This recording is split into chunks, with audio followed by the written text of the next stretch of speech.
Olá pessoal, muita paz a todos, namastê, muita luz.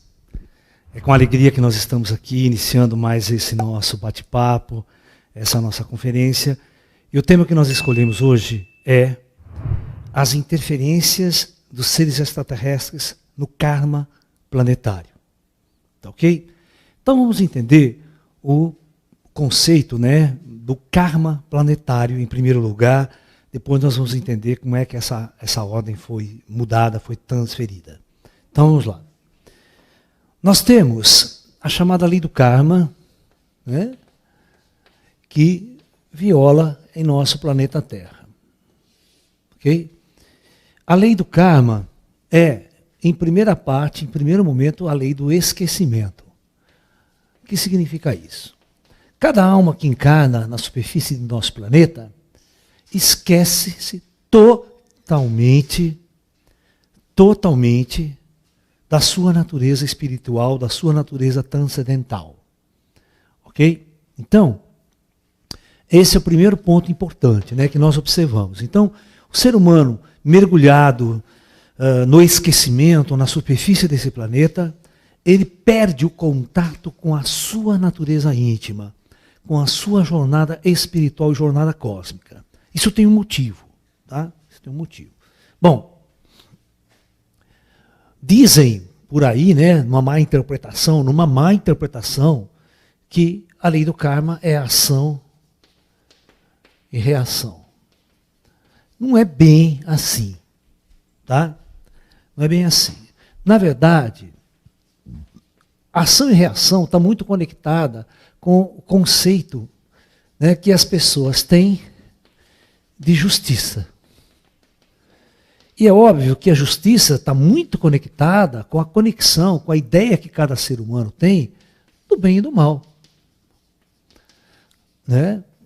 Ok?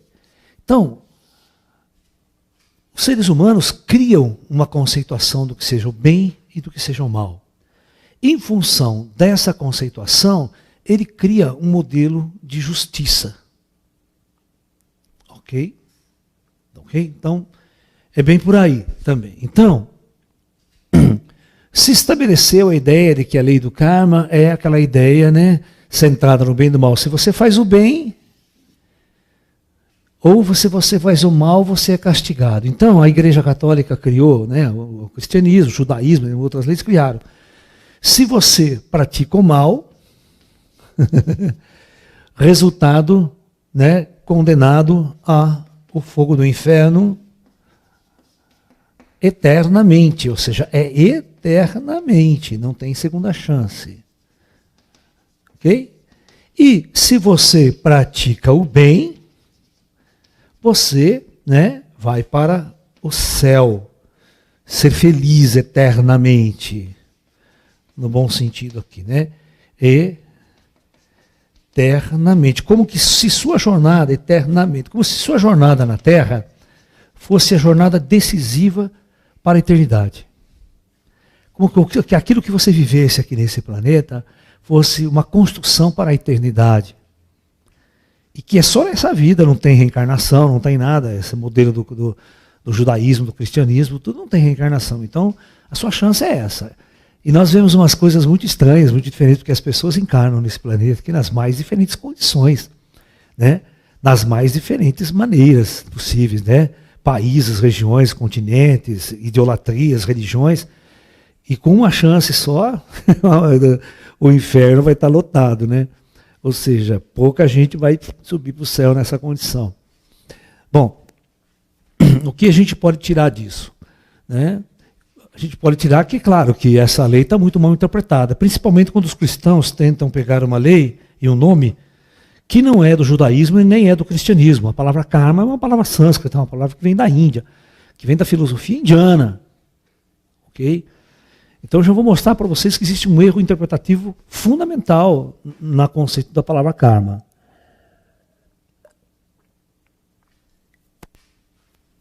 Na Índia, a palavra karma significa ação, significa movimento. Na verdade, A palavra karma, viu, para que vocês não conheçam, Thalita, Gabriela, ela está intimamente ligada com o conceito do tal. Por quê? Significa o fluxo, o movimento, como tudo flui na natureza, como tudo flui no universo. Ela simboliza movimento, ela significa ação. O universo posto em movimento, a minha vida posta em movimento. É como se você fosse fazer um filme de cinema, está lá todo mundo no cenário, e o diretor grita, ação! E tudo começa a se movimentar, as coisas começam a acontecer. Tá? Então, se fosse na Índia, ele ia falar karma! Né? E o diretor botava a peça em movimento, botava tudo em andamento. Então ela é muito mais parecida com o tal. Então veja bem, nessa construção, não existe o conceito de karma significar pagamento de coisas ruins. Não, é uma jornada. Karma é a jornada de todos nós. A jornada por todos nós está muito ligada em partes, veja bem, em partes, e agora a gente vai discutir essa questão praticamente dos 3 a 4 tipos de karma que nós temos. Ah? Então nós temos, em primeiro lugar, o karma individual. O que é o karma individual? É o karma de cada um de nós, do indivíduo. Ou seja, aquilo que eu planto é aquilo que eu colho. Tá? Essa é mais ou menos a ideia do karma. Isso significa o seguinte, as minhas escolhas, aquilo que eu escolho fazer hoje, reflete no dia de amanhã. Então, se eu escolher agora ir para o caminho das drogas, ir lá, encher a cara de bebida, tal, eu tenho uma consequência lá na frente. Mas se eu escolher agora ir para um campo de meditação, fazer um treinamento de yoga, um treinamento de tai chi, estudar budismo, estudar a espiritualidade, mudar a minha vida em função disso, eu tenho uma colheita lá na frente. Então, fundamentalmente, o karma individual é isso, é o seu livre-arbítrio.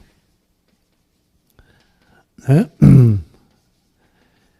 Para você entender que o que eu planto hoje, eu colho amanhã. Eu preciso esclarecer isso antes de entrar na história dos ETs, senão vocês vão fazer uma confusão total. Porque karma é muito mal interpretado no Ocidente, principalmente quando o karma vem da ideologia espírita. Tá? Vem da ideologia kardecista, espírita, que eles fazem muita confusão. Porque os kardecistas são cristãos. Certo? Eles não entendem de filosofia indiana. Tá? Eles não entendem de taoísmo, de budismo. Né? Você não vai ver nunca um espírito indiano comunicando no centro espírita kardecista. Vai dar Deus nos acuda. Né? Porque os princípios são muito diferentes. Tá? Então, o que eu planto hoje, eu colho amanhã. Então, é o que você escolhe hoje. Então suas escolhas individuais, que está no seu alcance. Ok? Muito bem. Então, esse é o karma. Agora eu tenho 2. O segundo item aqui é o karma, que eu chamo de coletivo, que é de uma coletividade, é de um país, é de uma nação. A gente pode pensar assim. Então, nesse karma coletivo, vamos supor que você encarna num país árabe. Ou você encarna na Alemanha nazista, por exemplo, 1930, 35, os nazistas no poder, e você é um judeu. Você está entendendo? Então, veja bem, você não tem escolha. Você nasceu, você é uma família de judeus, antes da Segunda Guerra Mundial, com todo o ódio nazista pelos judeus, e você vai viver aquele complexo de toda uma nação, que envolve uma nação, envolve um povo, envolve uma coletividade. Então você vai sofrer a pressão e você vai entrar na guerra. Isso é muito difícil porque você não tem ação. As suas escolhas não vão fazer muita diferença no karma coletivo. Vocês estão entendendo o que eu quero dizer? Olha, no karma coletivo, um indivíduo ele não muda muito o karma coletivo. Sacou? Vocês estão entendendo? Então, de acordo com o lugar que ele nasce, as condições culturais na qual ele é envolvido, ele acaba se envolvendo com a condição cultural, ele acaba se envolvendo num ódio coletivo, numa raiva coletiva, e vai participar de uma guerra coletiva. Ok? Então, para vocês entenderem o que é um karma coletivo, às vezes você não consegue fugir. Os judeus não tinham para onde ir. Essa é a verdade. Ninguém aceitava, ninguém queria um refugiado judeu durante a Segunda Guerra Mundial. Era complicado. Sabe? Bom, então esse é o karma coletivo, é de um país, né? De uma nação, de uma região do planeta, também tem a ver isso.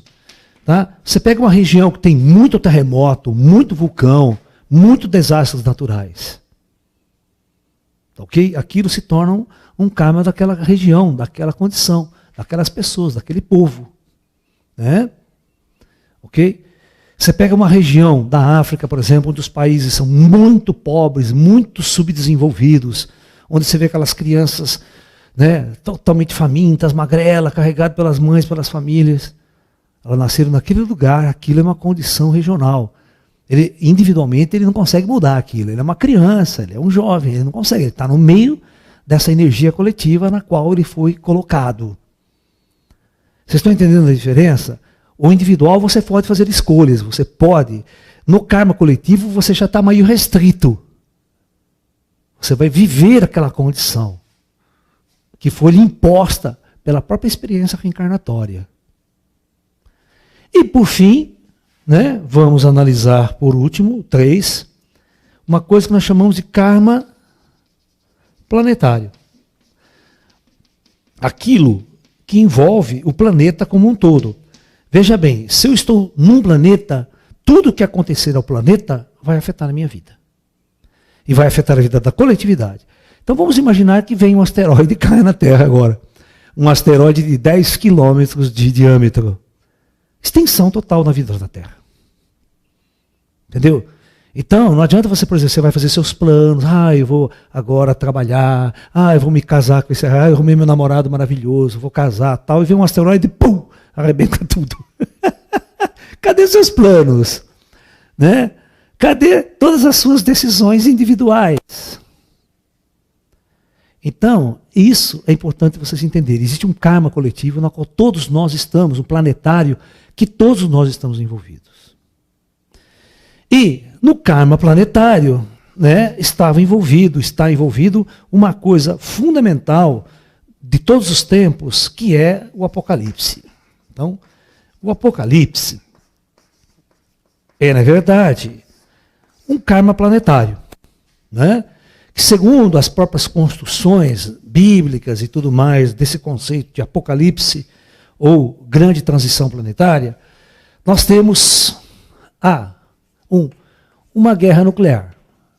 Uma guerra nuclear é algo que envolve o planeta. Ok? Se as nações resolverem entrar num conflito nuclear, né, ela vai afetar, e essa guerra for total, isso vai sofrer, o planeta inteiro vai ter consequências gravíssimas, e o planeta inteiro vai sofrer as consequências de uma ação de uma guerra total. Se, 2, catástrofes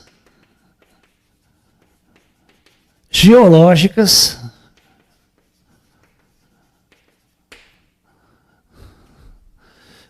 planetárias. Né? Eu lembro que, se você pegar os livros do Trigueirinho e de muitos outros esotéricos na década de 70, na década de 80, você vai ver essas pessoas fazendo um mapa futuro da Terra, onde todos os continentes estariam mudados, onde gigantescas cataclismos planetários iriam mudar totalmente o mapa planetário, inundando a Amazônia, o Brasil sendo inundado grande parte, né, continente europeu praticamente subindo os mares, parte da América do Norte afundando. E outra, ou seja, um mapa planetário totalmente mudado, porque nós teríamos catástrofes geológicas sem precedente na história. Bom, em função disso, nós tínhamos os chamados, né, videntes. Os videntes que previam catástrofes planetárias e guerras nucleares. O mais famoso de todo, o Nostradamus. Nostradamus. Que sempre previu para um final de ciclo planetário algo dessa natureza. Nostradamus, pelos estudiosos de Nostradamus, ele diz o seguinte, que uma guerra nuclear é apenas o aperitivo de uma catástrofe maior, que seria geológica, após essa catástrofe. Ok? Um outro vidente muito famoso na história é Edgar Cayce, né? Um famoso vidente americano, né? Do começo do século passado, né? Na primeira metade do século passado, vai morrer. E ele, claramente, as suas visões proféticas eram de um holocausto nuclear antes da virada do milênio. Ok? Isso não aconteceu. Mas esses videntes eram unânimes em afirmar isso em suas visões. No Brasil, nós tivemos vários.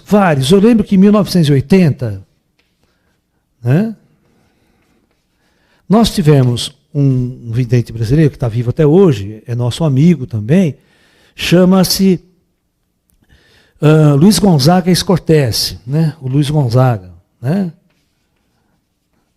Que escreveu um livro chamado Mensagens Extraterrestres. E esse livro era um livro apocalíptico, onde as mensagens extraterrestres que ele canalizava falava de um final de ciclo apocalíptico para o planeta Terra. Ok? Inclusive, segundo ele foi instruído a construir bases de preservação em locais seguros no Brasil para passar esses momentos cataclísmicos para o planeta Terra como um todo. Tá?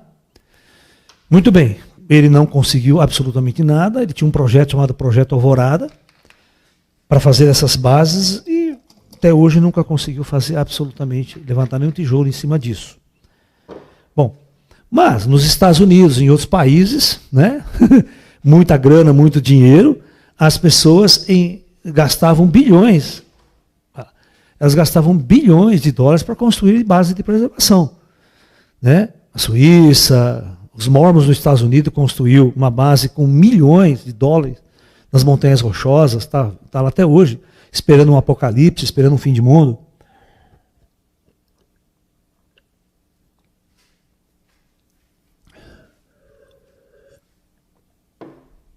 Então, é óbvio, sem falar da Bíblia, né? Do Apocalipse da Bíblia, o próprio livro do Apocalipse prevendo uma coisa clássica nas religiões cristãs, que é o juízo final, né?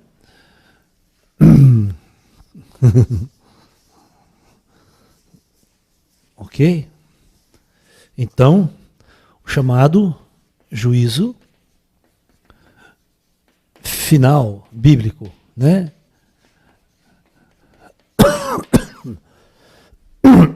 Desculpem, pessoal. Então, o juízo final bíblico está ali, papapá, você pega partes de Jesus falando desse Apocalipse.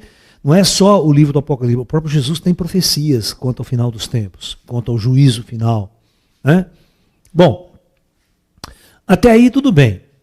Então, veja bem, então, o que significa isso?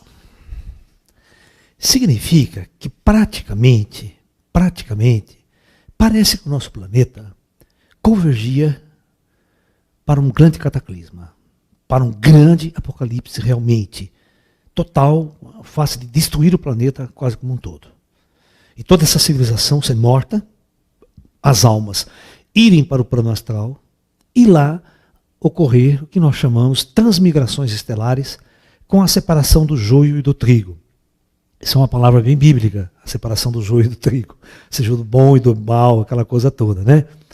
Mas o que nós poderíamos imaginar é que, após findar um ciclo planetário e ocorrer casos apocalípticos, como foi em Atlântida, foi exatamente assim. O projeto Atlântica terminou com uma grande guerra, com armas muito sofisticadas, de alta destruição em massa, e logo após o planeta reage, causando uma catástrofe geológica sem precedentes, mudando a face geológica de nosso planeta em grande parte. Tá? Então, praticamente, iria se repetir tudo isso novamente. Tá? Então, nós temos que pensar que o projeto Terra, o comando do projeto Terra, o comando Astar, teria há muito tempo programado este tipo de tal para o planeta. Ó, este tipo de tal ou esse tipo de karma para o planeta. Ou seja, o planeta iria seguir um fluxo e quando chegasse exatamente em nosso período, caos total. Ou seja, tudo convergia para esse caos total. Ou seja, uma guerra nuclear, uma guerra, a última de todas as guerras, né? Porque o planeta sempre esteve em guerra, sempre esteve em conflito, sempre os grandes conquistadores, os grandes impérios, né? Matanças generalizadas. Acompanhar a história, nossa história é uma história de guerras e conflitos. Invasões, jogo de poder, jogo de ego das pessoas encarnadas. Né? E talvez um caos, uma catástrofe geológica onde o homem não tivesse uma ação direta. A queda de um grande asteroide, passagem de um astro X, um Nibiru próximo, causando perturbações geológicas nunca vistas em nosso planeta antes. Então, tudo isso são ações, às vezes, externas, que o homem, dentro do planeta, não teria uma ação, ele sofreria um karma planetário. Né? Uma catástrofe geológica. Né? Então, muitos, né, esperam, por exemplo, Nibirus, né? Outros falam do astro X, o próprio Nostradamus mesmo cita esse astro X de uma forma meio velada, um astro perturbador que poderia causar grandes catástrofes planetárias, envolvendo toda a humanidade como vítima de todo esse processo. Por que Deus faria isso, né? Ou seja, porque o comando Astar faria isso. Então, nós vamos começar a olhar a coisa nessa palestra de hoje, porque isso aqui é o clássico, tá? Todo mundo sabe disso, todo mundo já leu isso, né? Todas as religiões cristãs, né, vivem em função do fim do mundo. Né? O fim do mundo é o ganha-pão das igrejas, né? Se não tivesse fim de mundo na igreja, ninguém ligaria para a igreja. Né? Então o ganha-pão das igrejas é o Satanás e o fim de mundo, o Apocalipse, o juízo final. E, né, ficar numa boa com Deus depois da morte. Essa é a melhor das intenções. Né? Então vamos lá. Então vamos continuar com o nosso bate-papo aqui.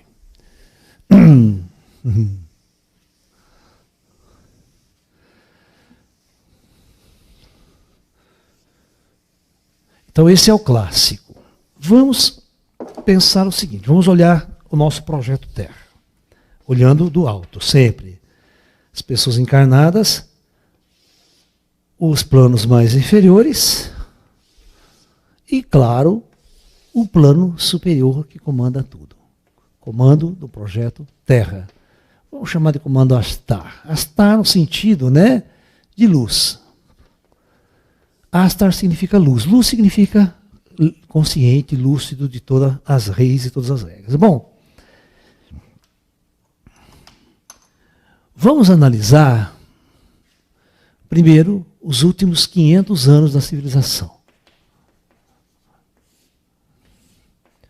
Anterior a 500 anos atrás, vamos pegar 1500 como base de nosso gráfico. Tá?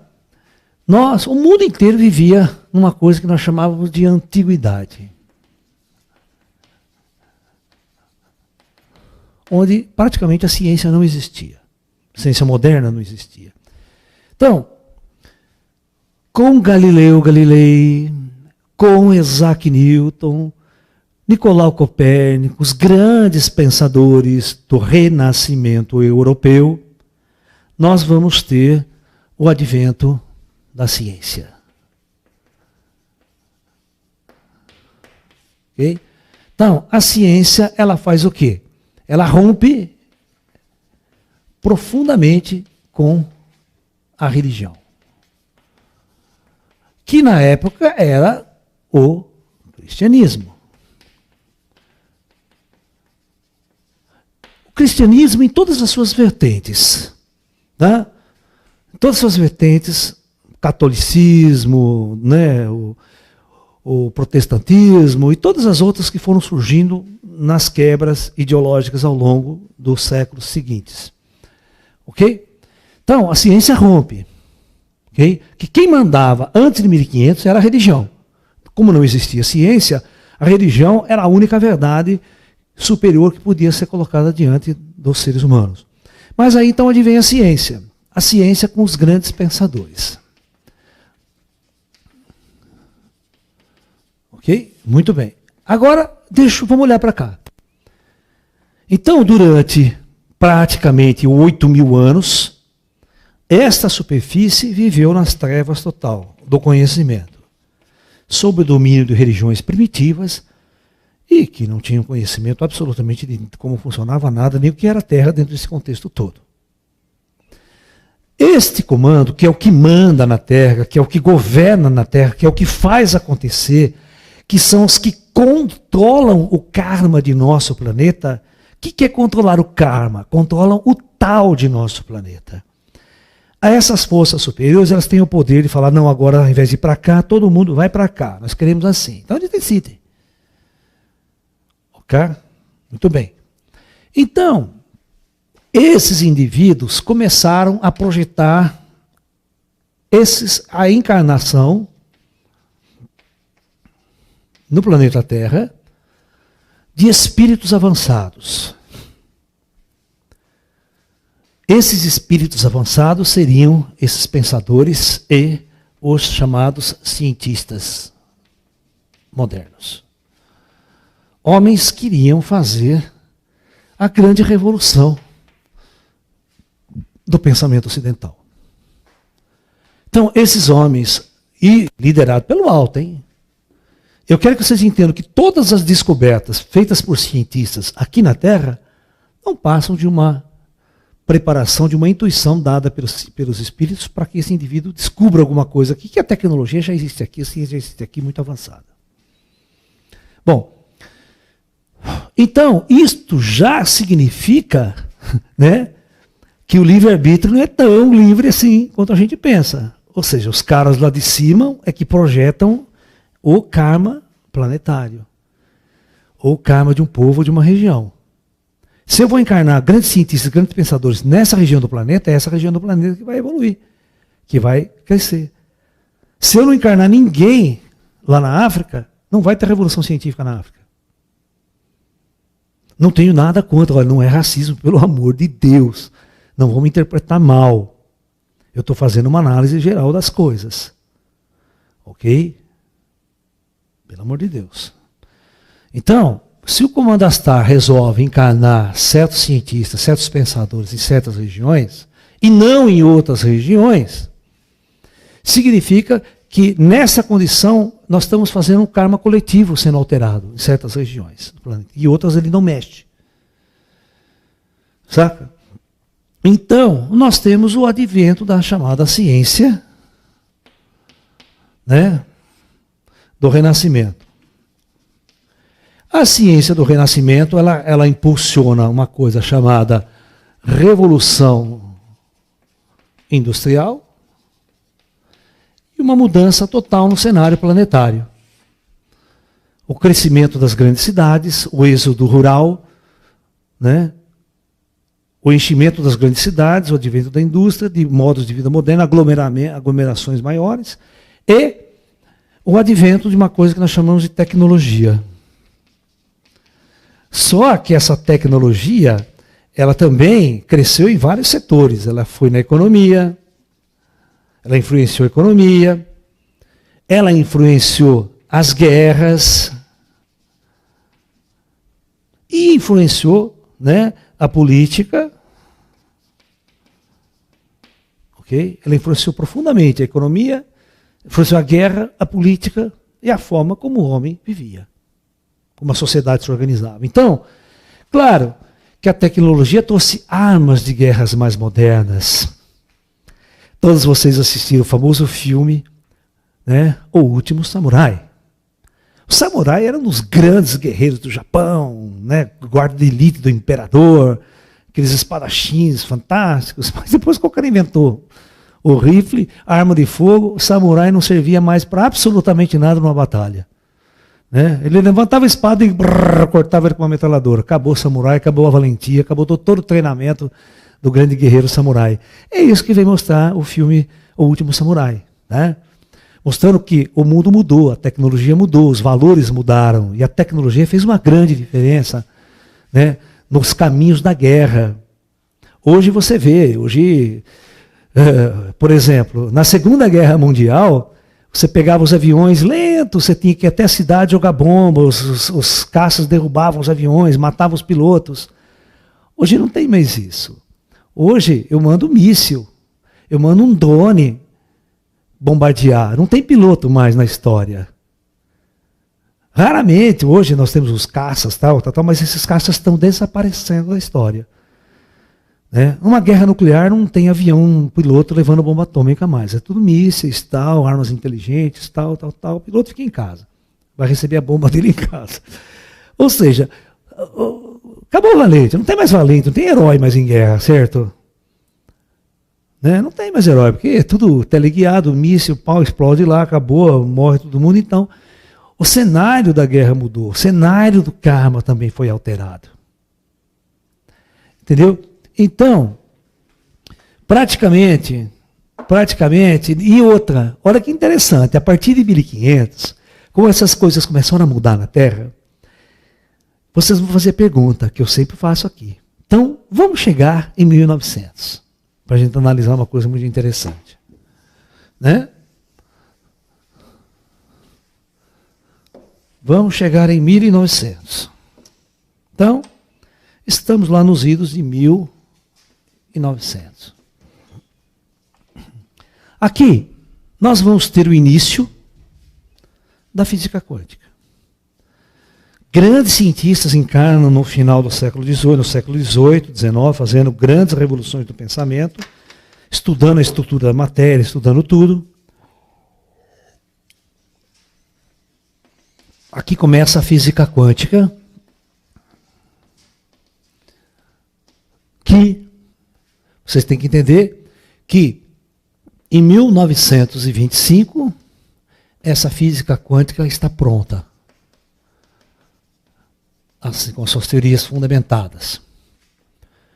Ou seja, em 1945 ela traz como resultado principal a bomba atômica. Ou seja, a partir de então estava decretado o fim do mundo. Estava decretado o apocalipse. As próximas guerras do futuro seriam o fim do planeta Terra. Agora, por que isso? Então, agora vamos analisar. O mundo foi convergindo para essa direção. Por que o plano Astar começou a encarnar pessoas especiais para fazer exatamente esse fluxo? Para fazer exatamente esse caminho. Então, este tal, ou este karma, nós vamos chamar de karma planetário. Tá? É como se o alto estivesse escrito um destino para a humanidade.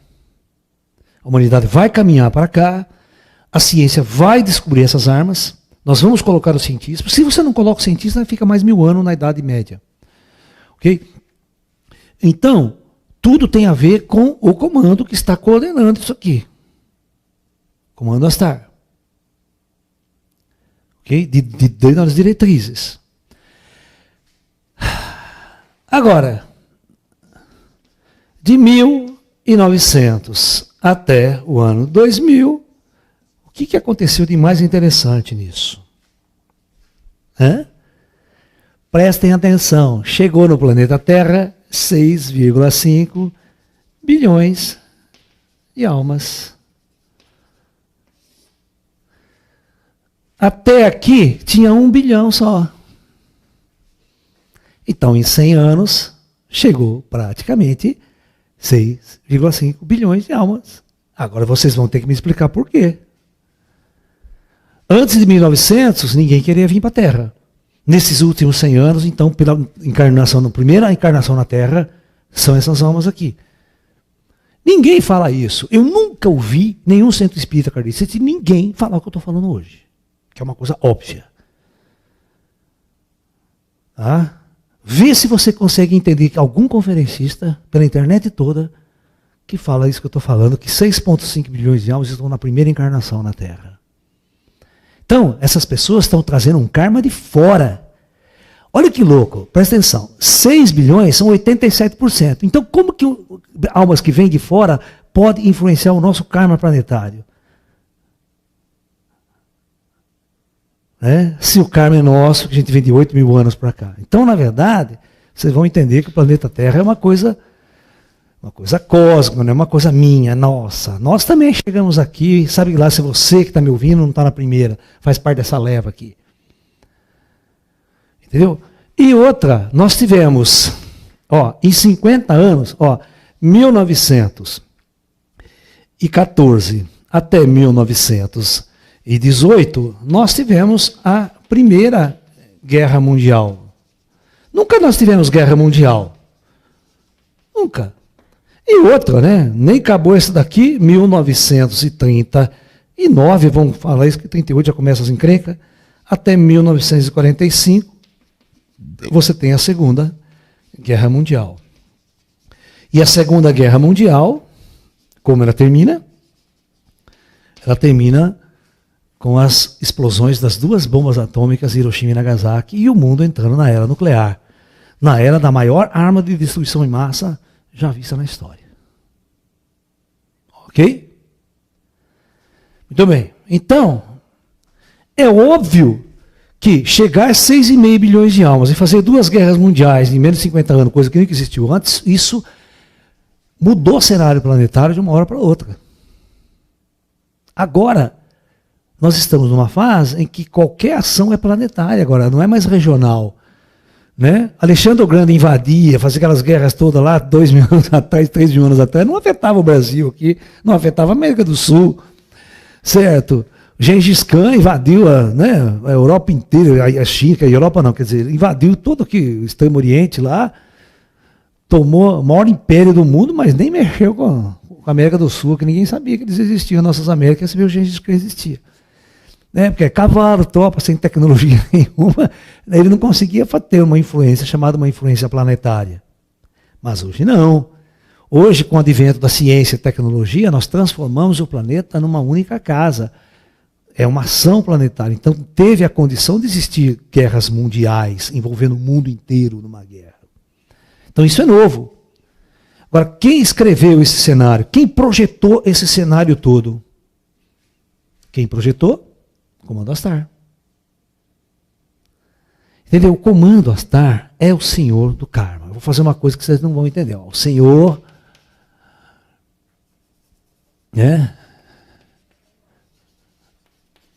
do karma. Então, pessoal, o Comando Astar é o senhor do karma planetário.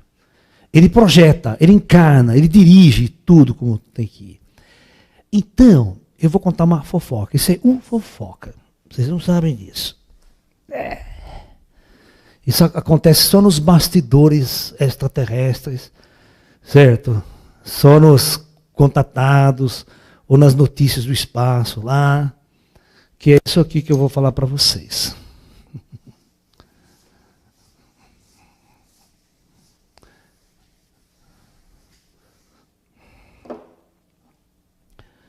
Arruma giz branco para mim, menina. Gabriel, arruma giz branco para mim. Eu estou sem giz branco, tu só tem toquinho aqui. Então veja bem.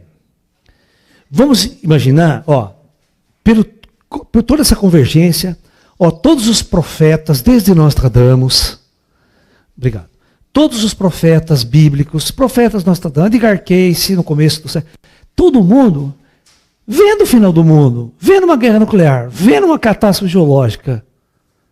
Tudo estava pronto, tudo estava previsto, tudo estava escrito. Aquela linha de tempo, de karma, estava escrito. Ok? Então, deixa eu contar a história. Então, o Apocalipse, como a gente conhece em termos de, Apocalipse, fiz tudo errado aqui. Estava projetado para acontecer na década de 60.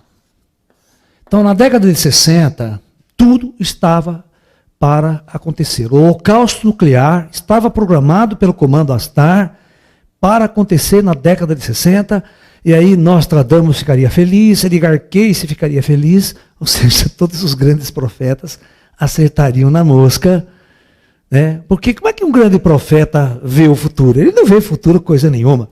Um profeta é escolhido pelo plano astral, e o plano astral vai lá e implanta um filminho na cabeça dele. O plano astral dá a visão para ele. Um Spielberg lá faz um negocinho lá, monta um negócio bem legal e pá, implanta na cabeça do cara. Lá o cara começa a ver futuro, começa a ver um filme passar na cabeça dele. Ele não está vendo o futuro, ele está vendo a possibilidade do que poderá acontecer dentro de um curso projetado pelas forças superiores. É isso. Ok? Ninguém rompe a linha do tempo. Tá? Ninguém volta no passado, ninguém vai para o futuro também. Essa é a questão da ficção científica nossa aqui. Tá? As leis do universo são muito claras. Você quebrar a lei de causa e efeito, você rompe o universo inteiro, ele para de funcionar.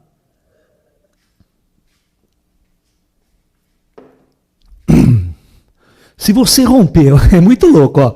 Por que eu estou falando isso? Porque quem é físico sabe. Se você romper a lei de causalidade, você viola a lei do karma. E você está contrariando o comando. É, por isso que não pode voltar no passado nem para o futuro. Dá uma zebra desgraçada na ordem natural das coisas. Bom, todos vocês, se não sabem, mas na década de 60, nós acumulamos armas nucleares capazes de destruir a Terra. Ó, mais de 100 vezes. Então nós tínhamos um potencial nuclear na Segunda Guerra Mundial, na década de 60, capaz de destruir a Terra mais de 100 vezes. Somar as armas nucleares dos americanos, dos russos, dos ingleses, franceses, capaz de arrasar com o planeta Terra mais de 100 vezes. Olha o potencial, se fosse lançado tudo.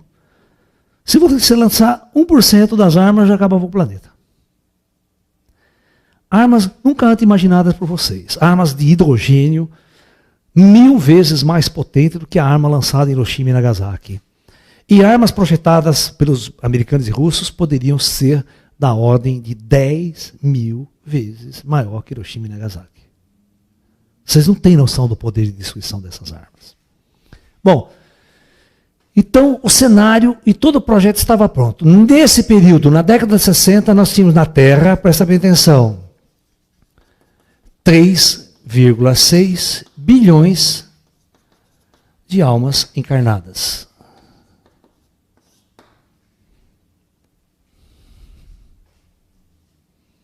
O apocalipse ia acontecer com esses quase 4 bilhões. Fim do mundo, fim de projeto, morre bilhões, há uma mudança radical em nosso planeta, e a era da luz então começa devagarzinho por uma interferência superior. Essas almas morrem, vão para o espaço e elas são transmigradas para continuar o seu resgate kármico em outros mundos pela galáxia. Da mesma forma que essas almas vieram para a Terra, elas seriam transmigradas novamente para cumprir um resgate em outros mundos, em outros projetos planetários pela galáxia. Ok? Muito bem. Agora, por que não aconteceu o apocalipse na década de 60? É isso que Chico Xavier não fala nas suas profecias de 2019, da data limite. Ok? Então, eu vou colocar mais lenha nessa fogueira. Então, aconteceu um fato, logo após a Segunda Guerra Mundial, logo após as bombas atômicas explodirem em Hiroshima e Nagasaki, o Comando Astar foi convocado. O Comando Planetário Terra foi convocado pelo Comando Central da Galáxia. Essa é a fofoca que vocês não sabem. Para ver como é que anda aí o Projeto Terra.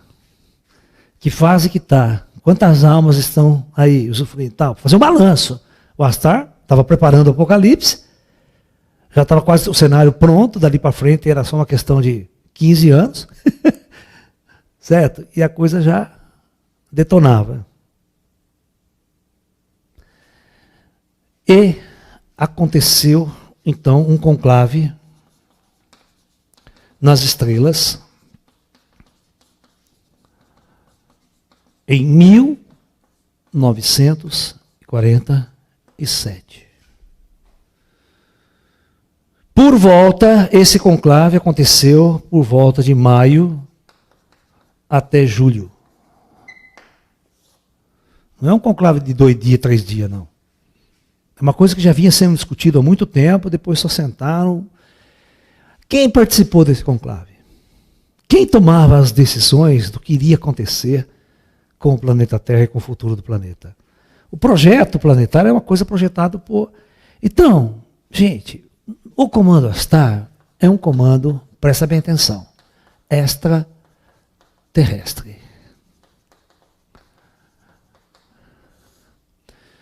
Todas as almas que estão no planeta Terra vivendo essa experiência kármica vieram das estrelas, vieram da galáxia. Então é óbvio que tem que ter um comando galáctico comandando todas essas transmigrações de almas, coordenando o trajeto e a experiência das almas na galáxia como um todo. Vocês não podem ficar fixo e pensar só no planeta Terra aqui. Ninguém é daqui, nós estamos aqui de passagem. E como eu falei, a maior parte de vocês estão chegando agora aqui, hein? Você que está me ouvindo aí, ó, no meio dessas audiências, eu tenho certeza que você é a primeira vez que está encarnando na Terra. Tá? Poucos dos que estão me ouvindo são caras que já estão na 3ª, 4ª, 5ª encarnação aqui na Terra. Presta atenção nisso. Então, esse conclave nas estrelas visava discutir o Apocalipse. Como seria feita a transição cataclísmica da Terra. Aí as discussões foram, debate aqui, debate ali, um mostra, outro mostra,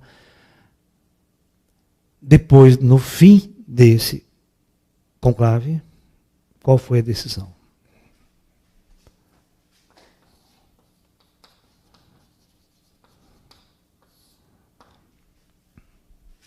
Temos que evitar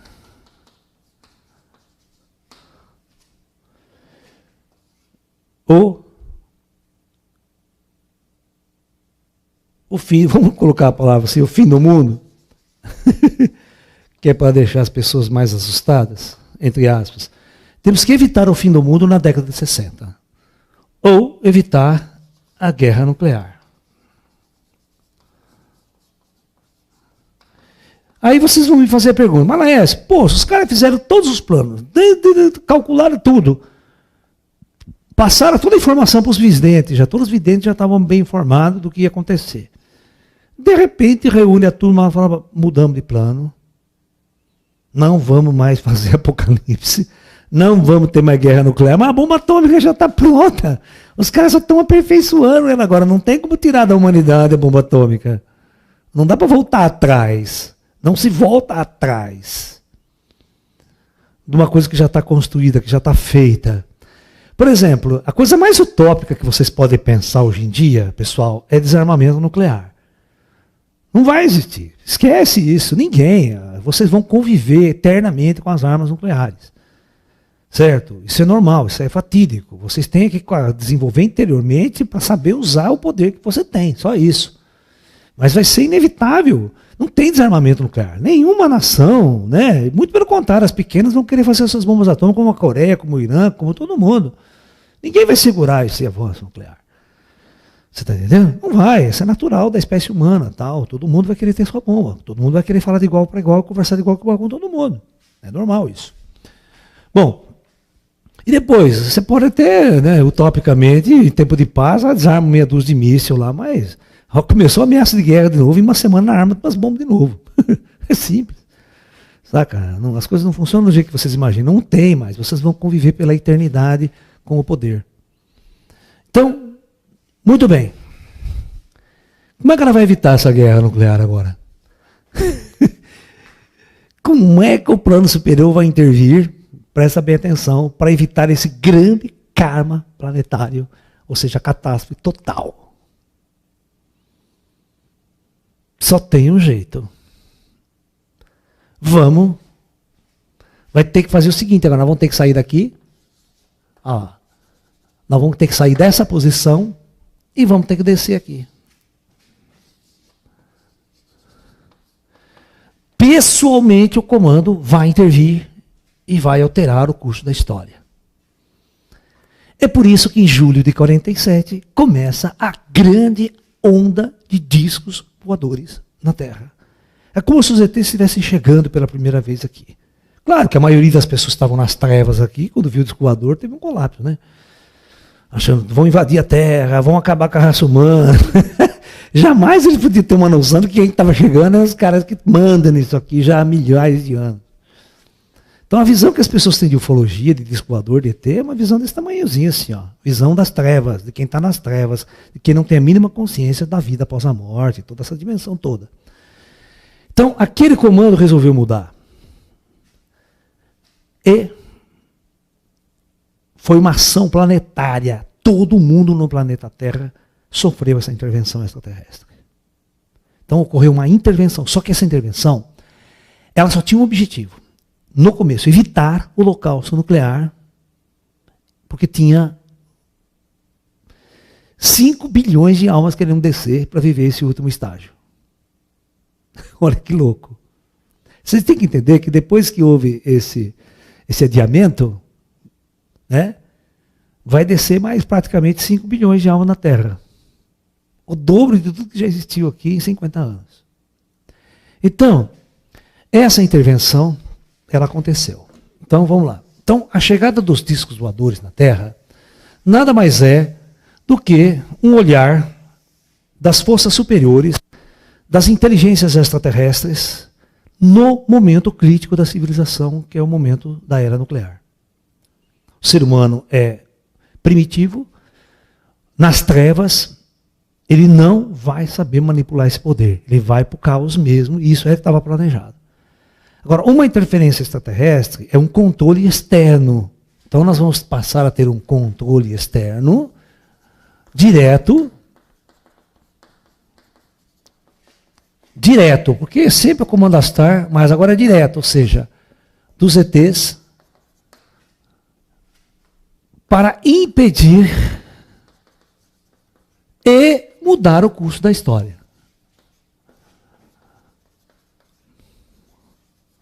Só que a decisão é o seguinte: eles não podiam acabar com a lei do karma. A lei do karma não foi a discussão. Então os extraterrestres vão intervir, mas não é para mudar a lei do karma e começar a era da luz. Vocês estão entendendo? Por isso que a intervenção, eu chamo até hoje de intervenção light. Uma intervenção com o único objetivo de acordar muitas mentes, de acordar muitas pessoas, é uma manifestação vatárica, mas com o objetivo direto de colocar os grandes líderes do mundo, os líderes militares e donos do poder, contra a parede. E foi isso que os extraterrestres fizeram. Os extraterrestres, através de laranjas, primeiro mostraram o seu poder no mundo, mostraram o seu poder nos Estados Unidos, mostraram o seu poder na Rússia, mostraram o seu poder na China, mostraram o seu poder no mundo inteiro, na Inglaterra, na França. Então todos esses países tiveram ação extraterrestre de alto poder sobre as forças armadas, sobre os mísseis nucleares, sobre tudo isso. Então todos os governos mundiais sabem dessas forças superiores sobre nós. E essas forças superiores desceram e enviaram laranjas para falar direto com as autoridades. Tá? Coisa que vocês não sabem. Colocando o governo americano contra a parede, o governo russo contra a parede, o Papa, as autoridades religiosas do mundo. Ó, vocês sentam e fazem a paz, não usam a arma nuclear, porque se vocês fizerem isso, nossas forças vão intervir total e vocês não vão ter mais nenhum livre-arbítrio nesse mundo. O livre-arbítrio vai acabar.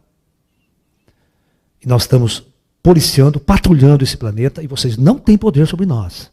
Claro, você acha que os caras vão ter poder sobre gente que está morto, gente que está lá no comando planetário?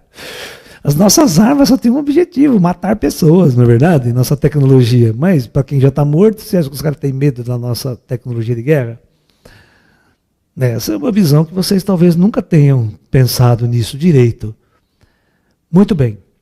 A ação dessas forças fizeram com que a Guerra Fria começasse a cair e existiu, então, o controle das armas nucleares, e a guerra não aconteceu na década de 60 e o apocalipse também não aconteceu. Bom, sucesso total. Aí vem o Chico Xavier e vai colocar sua profecia. Que em 20 de julho de 1969, quando o homem pisa na Lua pela primeira vez, o homem tem a capacidade de, pela primeira vez, sair da Terra, então ele se torna um ser extraterrestre. A humanidade se torna extraterrestre. E quando ela faz essa operação, inevitavelmente, ela tem que fazer parte da Federação Galáctica. Ela tem que ser olhada com outros olhos.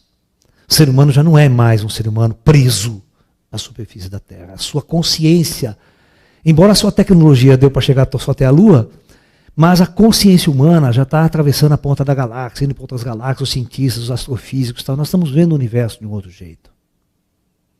Tá? Não é à toa que eu sou astrofísico também e fui escolhido pelos ETs para fazer esse papel. Por causa dessa consciência, dessa amplidão das coisas que a astrofísica dá para o ser humano. Então, nós não estamos mais aprisionados. Fisicamente estamos, mas o espírito e a consciência está liberta. Hoje nós olhamos para as estrelas, hoje nós olhamos para o cosmos. Tá? Muito bem. Então, em 1969, 20 de julho, né? Novo conclave nas estrelas. Esse já está mais que discutido por todos vocês. Né? O Chico só não fala do primeiro conclave, que é a chegada dos discos voadores. Esse segundo conclave, evitamos a guerra nuclear. Tá, primeiro passo. Agora o que nós vamos fazer? Então o comando, vamos dar 50 anos de moratória. O que é moratória? Moratória é tudo como está. Né? Mas que termine esse prazo em 2019. Então, a base fundamental é, em 50 anos vocês não podem fazer a guerra nuclear. Se vocês fizerem, nós vamos intervir. De um jeito que vocês não iriam gostar. Bom, nesses 50 anos, desceram na Terra mais 4 bilhões de almas encarnadas. Isso significa o quê? Em 50 anos, desceu mais almas do que toda a história da nossa civilização. Ok? Em 1900 tinha 1 bilhão só. Então, em 100 anos, desceu mais almas do que toda a história da nossa humanidade viveu. Então, isso tem um peso estrutural muito grande nas decisões cósmicas. Você tem que perguntar por que o Comando Astral resolveu pegar metade da civilização da Terra e colocar em 50 anos na Terra. Tem um objetivo isso. E dentro da moratória espaço-temporal ainda, que foi dado pelo Conclave Estelar, que termina em 2019. Isso, claramente, é uma alteração do karma planetário pelas forças superiores e pelas forças extraterrestres. E o que vai acontecer em 2019? Novo conclave. Então, nós vamos ter um novo conclave estelar, tentando segurar a guerra nuclear até lá, que eu acredito que a gente vai conseguir. Não vai ter uma guerra nuclear até 2019, até o ano que vem. Aí os negros vão reunir. Qual será a decisão do comando? Não se esqueça que quem manda na Terra não são nós humanos. Quem manda na Terra é o comando estelar, é o comando planetário. Se eles decidirem uma intervenção não light agora, mas uma intervenção total, o karma desse planeta vira de ponta cabeça. Tudo nesse planeta vira de ponta cabeça. A economia, a política, a religião, tal, porque é só eles intervir com tudo. Entendeu? Vocês vão ver que o futuro do planeta Terra, nenhum livro de ficção científica, nem Isaac Asimov conseguiu pensar o futuro da Terra por esse ângulo. Jamais. Os 5% de Jornada das Estrelas, Guerra das Estrelas, isso é tudo falso. Ninguém pôde pensar que o futuro da Terra seria um futuro onde o véu de Maia cairia e as trevas não existiriam mais e essas barreiras entre essas dimensões não existiriam mais. Então a lei do karma cai a lei do esquecimento. Então a alma, quando ela encarnar, ela se lembrará da sua natureza cósmica, de quem ela é. Essas mudanças radicais na lei é que fazem o planeta dar uma virada de ponta cabeça. E aí é possível as forças superiores intervir. Mas, nunca se esqueçam que quando naves extraterrestres intervêm aqui, é uma intervenção dos mortos. Da mesma forma que é uma intervenção do seu parente que está morto, começa a aparecer para você, você começa a se tornar vidente, você começa a ver os espíritos, falar com os espíritos, e essa barreira de Maia cai. Para todo mundo, começa a cair. Né? Daqui 100 anos no futuro, nós teremos um outro mundo, porque as almas que vão encarnar vão ser selecionadas. E as almas kármicas vão partindo para as estrelas em outros projetos. Sem um cataclisma, sem um colapso planetário. Sem uma guerra. Fazemos uma transformação, uma entrada na era da luz, uma transição planetária que nós chamamos estável e harmônica. É isso que eu trabalho, é isso que eu tenho trabalhado em toda a minha vida, para evitar catástrofes. No passado eu falava muito de guerra nuclear, falava muito, porque isso é um alerta para a humanidade. A humanidade tem que estar acordada, as pessoas têm que estar acordadas para uma possibilidade que foi colocada em nossa humanidade. Nós temos as armas em nossas mãos. Tá? Então nós estamos num momento planetário muito especial, onde o plano superior está intervindo de uma maneira que você não tem noção. Ouçam minha palestra sobre Onda Chan, e você vai ver como é que os ETs interferem na sua mente, interferem na sua consciência, acordando você e muitos de nossa humanidade para uma nova visão, para uma nova natureza e uma nova consciência. E vocês vão perceber então que essas forças extraterrestres que comandam o projeto Terra interveio de uma forma drástica para alterar o curso de nossa civilização e alterar a maior de todos os desastres que esse planeta estava prestes a vivenciar. Ok? Tem perguntas, Thalita? Vamos lá conversar um pouco com as pessoas.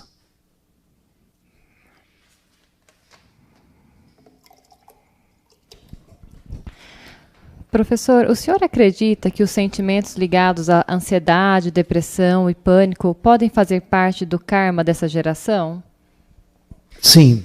Nós somos uma sociedade de androides, uma sociedade de robôs, uma sociedade de mentes fabricadas por um sistema de consumo, por um sistema ideológico de poder, né?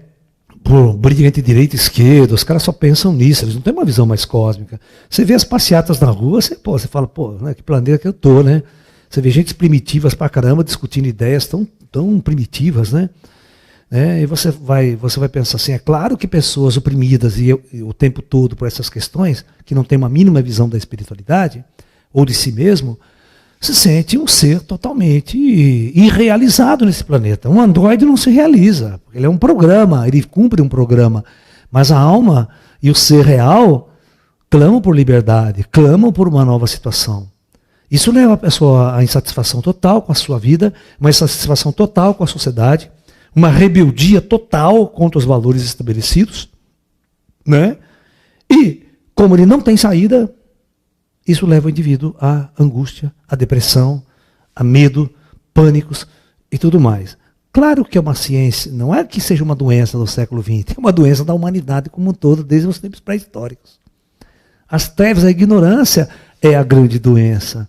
A ignorância leva a todos esses estados que eu estou falando aqui. A ignorância leva você à escravidão religiosa, a ignorância leva você à escravidão política, à escravidão econômica. E o indivíduo escravo, androide, produzido por uma universidade de consumo, porque as nossas universidades não passam de fábricas de diplomas de formatação de idiotas. É isso que são nossas universidades. Eu sei, eu estive lá dentro, né, e me passei muitas vezes como um grande idiota dentro das universidades.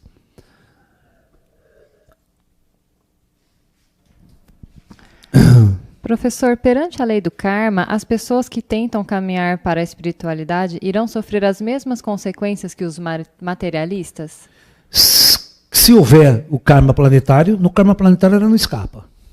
Porque o karma planetário, ele é uma lei para todo mundo. Deixa eu explicar para vocês. Vocês acham que no Japão, em Hiroshima e Nagasaki, não tinha gente boa? Não tinham almas meditando naquele horário? Não tinha um mosteiro budista? É claro que tinha. Tinha gente orando, tinha rezando nas igrejas católicas do Japão, naquele horário. E a bomba atômica caiu. Então, existe um provérbio chinês no Tao Te Ching, de Lao Tzu, que diz o seguinte: os céus e terra tratam os homens como cães. E ninguém entende essa passagem, né? Porque o ser humano sempre se colocou como favorito de Deus, né?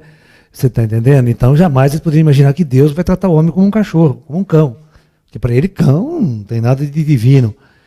Mas aquela velha história, quando dá um terremoto numa região qualquer do planeta, não poupa a igreja, não poupa a mesquita, não poupa a sinagoga, não poupa religioso, não poupa padre, pastor, freira, cai na cabeça de todo mundo e mata todo mundo.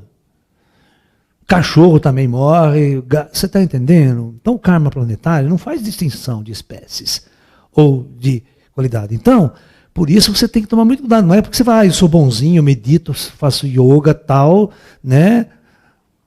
Estou salvo. Salvo de quê? Né? Então você vive num planeta, você vive no mundo. É aquela velha história, né? Faço yoga, meditação, agora eu vou para a África, vou desfilar lá no meio dos tigres e leão, porque o tigre não vai atacar eu, vai atacar um espiritualista. O tigre vai para a tua cara, uau! Né? Carne vegetariana é mais gostosa. Né, pro tigre. Né? O tigre também é New Age, pô, holístico. Ele adora comer um cadáver vegetariano. Vegano. Estou brincando, tá?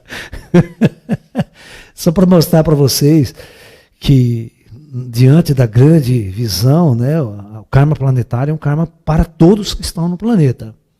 Tá? Não há distinção de bem e de mal, certo e errado, quando há um terremoto. Professor, as previsões sobre karma que o planeta estaria passando podem ter sido dadas pelos extraterrestres? Qual dessas visões apocalípticas? Sim. Eu falei para vocês que quem implantou nos videntes a imagem do que poderia acontecer foram os espíritos superiores, que na verdade são ETs, né? Aí é todo um projeto para instalar essas imagens, para mostrar essas imagens na mente das pessoas. É um implante. Tudo que o vidente via não era o futuro, era um implante de uma história, de uma cena, de uma visão. Tá? Por isso que foi alterado, por isso que não deu certo. Né? Porque se ele tivesse realmente visto o futuro já tinha acontecido e nós estava lascado. Entendeu? Então é isso que vocês têm que notar. Vidente não é do jeito que vocês pensam, não. O cara vê o futuro. Se ele vê o futuro, ele está rompendo a lei de causalidade. Como é que ele pode ver uma coisa que não aconteceu? Né? Isso não existe. Não tem uma imagem. Uma imagem não transporta o tempo e vai para o passado. Isso não acontece. Né? Professor, se era previsto um cataclisma para essas mudanças acontecerem, por que tantos bilhões de almas precisariam passar por esse karma?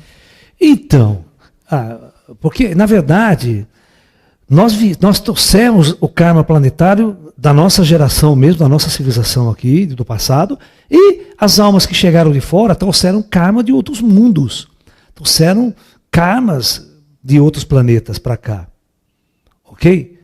Então, quando o apocalipse foi evitado, esses bilhões de almas que chegaram agora representa uma coisa: não vai ter apocalipse.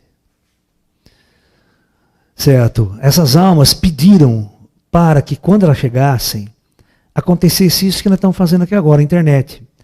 O que é? Informação. Essas almas precisavam não viver 100% nas trevas.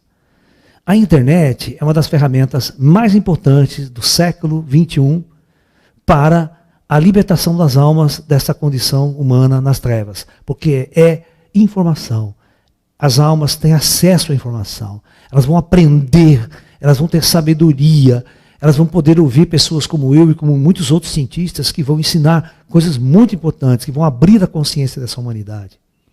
Aí nós podemos transitar entre a era das trevas e a era da luz, dentro de um processo harmônico, sem cataclisma, sem guerra nuclear, sabe? Isso é importante que a gente compreenda, que a gente entenda, que é o que está acontecendo agora. Né? Nós estamos preparando a humanidade para uma transição light. É claro que essas almas que estão ainda com muito karma acumulado, elas fazem guerras aqui, guerra na Síria, conflito aqui, conflito lá, mas isso, com o passar do tempo, tende a acabar. À medida que houver as intervenções superiores, à medida que começar uma nova consciência na Terra, as almas que vão morrendo com muito karma vão sendo transmigradas. A gente não encarna mais alma com muito karma. Isso vai limpando o planeta e a nova consciência vai se instalando aos poucos. 50 anos depois você não conhece mais a Terra. Totalmente o véu de Maia começa a cair, as almas vão estar Ou seja, falar de espírito vai ser a coisa mais avançada nas universidades e a coisa mais avançada nas televisões e nos canais de mídia pelo planeta. Hoje, coitadinho de mim, só eu que falo e mais alguns amigos aqui, mais alguns espíritas brasileiros, né? Mas no futuro todo mundo vai estar falando disso, que isso vai ser a vertente principal da nossa civilização. Professor, o aprisionamento das consciências na matéria faz parte do karma coletivo? Faz. Claro, é o projeto Terra, é a lei do karma. É um projeto grandioso que envolve bilhões de almas e bilhões de que estão fora da matéria, que estão concatenadas nesse ciclo kármico. Não é só as que estão encarnadas. Tem muita gente no plano astral, no umbral e nos planos superiores. Se a gente somar umbral, penumbral e terra, isso aqui dá uns 15 bilhões de alma, cara. É um negócio absurdo. É muita gente concatenada nesse ciclo de aprendizado, Terra. É muita alma. Tá? Você não pode pensar só nas pessoas que estão encarnadas. Você tem que pensar quem está no umbral e quem está no penumbral, que são essas duas dimensões. Tem muito espírito que caminha ao nosso lado e tem muito espírito nessa dimensão. Claro que aqui para cima vai diminuindo muito. A quantidade é bem pequena. A maior parte da população está nos planos densos. Então isso é um karma. É uma lei produzida para espíritos viverem uma experiência evolutiva na sua consciência cósmica. Professor, em um dos livros do Chico Xavier, descreve uma comunidade de espíritos que estão vivendo do umbral. Como esses espíritos influenciam no karma da Terra? Então, tudo está controlado, tá? Tudo está sob controle. Quando nós encarnamos num planeta como esse, nós temos todas as pessoas vivas que nos influenciam. Mas também temos as pessoas mortas que nos influenciam. Eu já falei muito disso para vocês. Então, então existe essa coletividade, mas existe um patrulhamento astral muito intenso para coordenar tudo isso daí. Se o espírito está enchendo muito o saco, eles tiram, levam, tal. Então existe um controle. Então toda a experiência humana está sob controle das forças superiores. É por isso que a guerra nuclear não aconteceu, porque eles não quiseram, estamos no controle, eles estão controlando isso. Até certo ponto nós podemos fazer guerra, mas além daquele comprometer o projeto como um todo, não pode acontecer. Por isso que guerras localizadas é permitida. Por isso que os americanos vão lá e bombardeiam a Síria, pá, tá, isso aqui é uma coisa que não afeta o planeta como um todo. Então tudo aí pode. Só não pode usar arma de destruição em massa. Ó, o lance é o seguinte. Uma das questões que eu vou falar aqui, que eu não deveria falar, mas eu vou falar, vai dar muito pano para manga. Uma das questões fundamentais que os ETs enfiaram na cabeça das autoridades mundiais, americanas e russas, é não usar arma de destruição em massa. Mas o que você tem que entender é que a arma nuclear não é só ela que é destruição em massa, a arma química também é. Os gases são armas de destruição em massa. Então não era só a bomba atômica que estava proibida, estava proibido a arma e outra. As armas, os gases não podem ser usados na Segunda Guerra Mundial. Quando elas foram inventadas na Primeira Guerra Mundial, foi uma carnificina total, é um negócio assim, uma arma de destruição em massa, não tem como você lutar contra essa arma. Você está entendendo? E quando você usa... Então, após a Primeira Guerra Mundial, teve uma convenção mundial que baniu as armas de destruição em massa, ou seja, as armas chamadas armas químicas, dos arsenais mundiais, no sentido de lesa contra a humanidade, é crime de guerra. E aí vem a Síria e usa armas químicas em pleno século XXI, com os ETs na cabeça das autoridades americanas, para não fazer guerra. Não teve outra chance, os americanos vão, e não é só os americanos, aí junta França e Inglaterra. Por que juntou França, Inglaterra e Estados Unidos? As três potências nucleares do Ocidente, que detêm o poder nuclear. Onde os ET já enfiaram o dedo na cara desses caras. Arma de destruição em massa, não. Guerrinhas aqui e lá não afeta o karma planetário. Mas se você começar a usar arma química, usar arma isso é... os americanos foram com tudo para cima da Síria, né? E não importa os russos, porque os russos estão sob ultimato também. Os russos sabem desse ultimato extraterrestre. Você está pensando que o Putin não sabe dos extraterrestres? Claro que sabe. Entendeu? Então, ele pode... vocês têm que entender que existem dois discursos das potências. Existe um discurso para a televisão ver, para a mídia ver, que é aquela briguinha daqui, o Putin aqui, né? O Trump nos Estados Unidos, com seus tweets, suas tuitadas, mas existe um acordo embaixo do pano que vocês não vê. Esses acordos secretos que eles discutem o que realmente, né, vão acontecer. Então, por baixo do pano, vocês não sabem que eles estão negociando já faz tempo, falando dos ETs, discutindo, olha, os ETs deram ultimato para nós, ó, nós não podemos fazer isso. Então, para a mídia aqui, nós não vamos falar esse discurso, nós vamos fazer outro. Assim como a crise dos mísseis de 62, todo mundo sabe que foi resolvida por baixo do pano, não foi resolvido na ONU, nem na mídia. Foi resolvido secretamente por baixo do pano. Entendeu? Então, última pergunta, Thalita, vamos lá. Professor, seria possível o Comandastar interferir no nosso karma? E como nós podemos transmutar esse karma coletivo?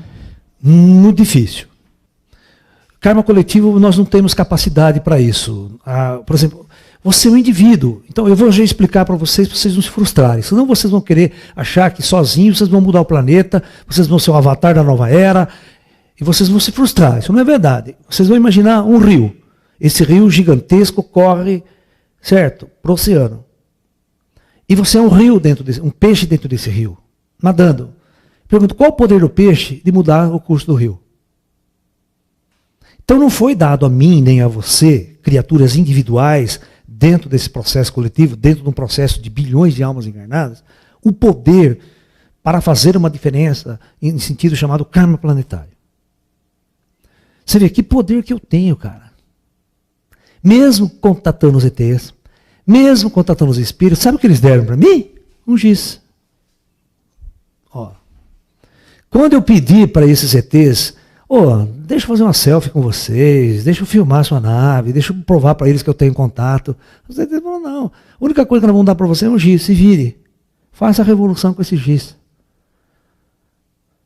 Tá? Porque seria muito fácil o ET aparecer aqui agora do meu lado, materializar, dar um oi para você, tá? Nossa, o Laércio, no dia seguinte, estava na Globo, estava na CNN, estava até na Rússia fazendo palestra. Mas as coisas não funcionam assim.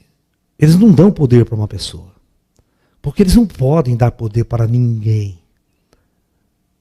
Eu também não quero esse poder nem essa responsabilidade. É isso que vocês têm que entender. Nós somos aquele passarinho, né, levando aquela gotinha de água no meio do incêndio. Entendeu? É isso que nós estamos fazendo. Tá? E a gente tem que se conformar com isso. E, como eles deram essa minha missão e deram um giz para mim, eu prometi a eles que com esse giz eu ia fazer o melhor que eu poderia fazer na minha vida. Tá? Então é isso. Agradeço a presença de todos. Namastê. Muita luz e muita paz a todos.